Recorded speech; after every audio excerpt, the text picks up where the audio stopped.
For the next update on my petition, I called Dr. E.G. Vallianatos, who wrote the book on EPA.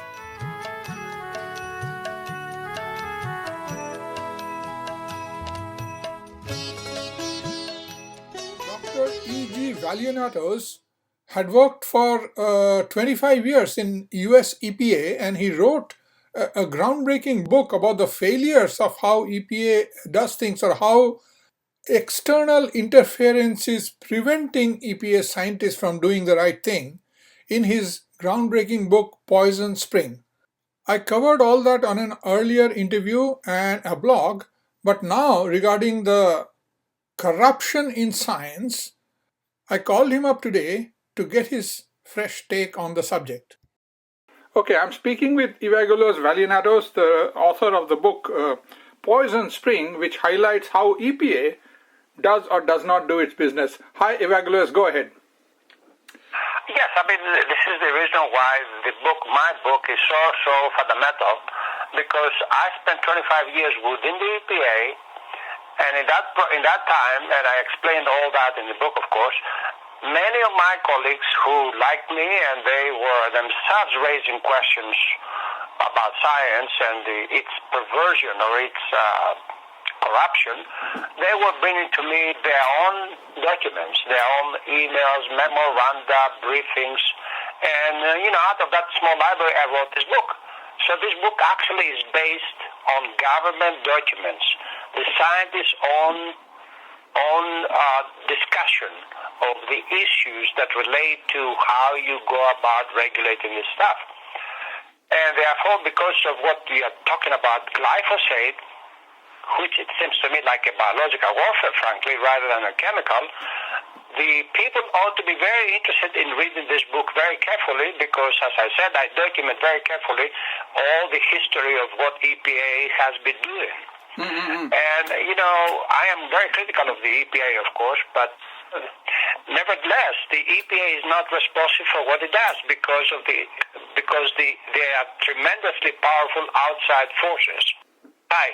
I spent 25 years of my life with EPA. I was started in 1979 during the administration of Jimmy Carter, and I finally retired, got an early retirement in 2004 under the administration of George W. Bush. During these 25 years, I dealt with scientists, 100% with scientists. These people were medical doctors, they were toxicologists, chemists, biologists, ecologists, all sorts of chemists, and in other words, all fundamentally physical scientists. And they were trying to understand the issues of how do you go about approving a chemical so that the chemical itself does not kill you or does not poison you, it does not contaminate the water supplies and so on. And in that process, we all discover tremendous corruption. That is, the chemical industry, through the officers of the White House and especially Congress, they would exert their influence so that the political appointees within the government itself would approve things that the scientists themselves had grave doubts.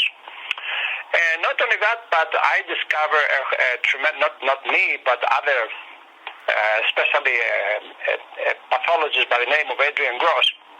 In 1976, he discovered that there was a massive fraud, laboratory fraud, where for decades the chemical industry was funding studies for their products, and the laboratories were faking the data, so that every result coming out of those laboratories was not the correct result. And therefore, the government kept approving chemicals on the basis of fraudulent science.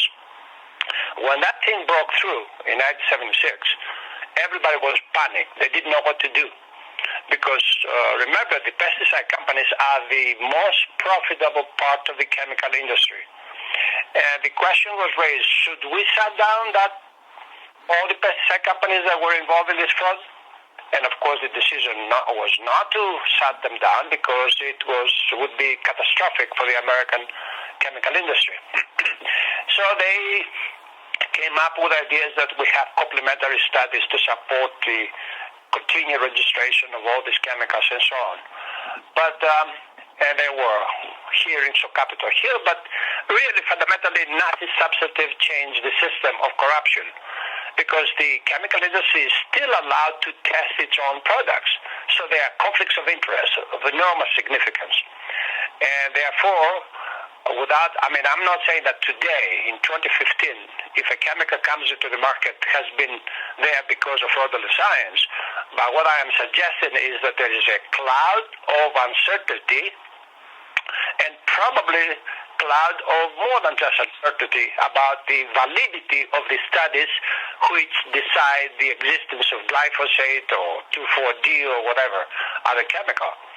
And until and when the government here in Canada and elsewhere decides not to allow the chemical industry to test its own products, that is, we ought to have a national laboratory where the studies ought to be done, and therefore the science that comes out of it would be an honest science, and therefore you can say, yes, you can use this chemical without much concern about its deleterious impacts on the environment or on human health.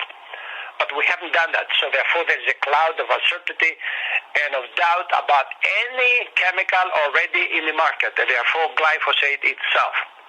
We don't really know whether the data about glyphosate has been data done by honest scientists or it was make up.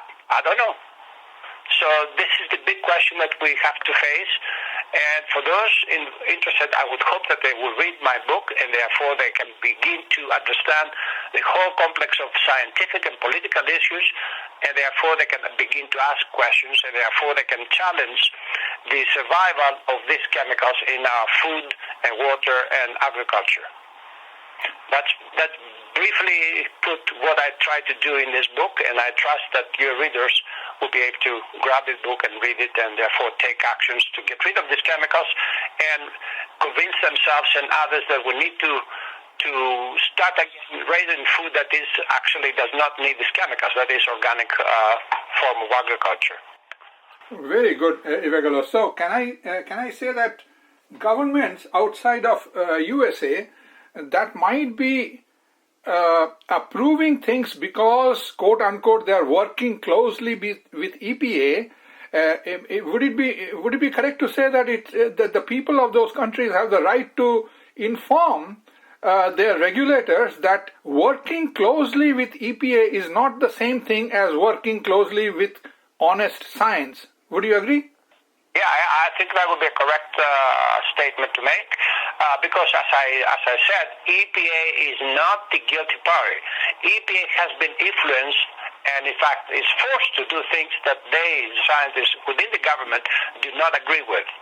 So each government ought to be responsible enough to demand that the chemicals are tested by an independent laboratory and then make its own mind about it. As it is right now, including the international organizations, they take for granted that anything that comes out with the imprimatur of EPA has been the best and the honest science. Well, that is a questionable assumption. I recommend that that's the case. Wonderful. And to understand more about the workings of EPA and especially how it has been corrupted from external forces, one best source would be to read Evaggelos' book, Poison Spring.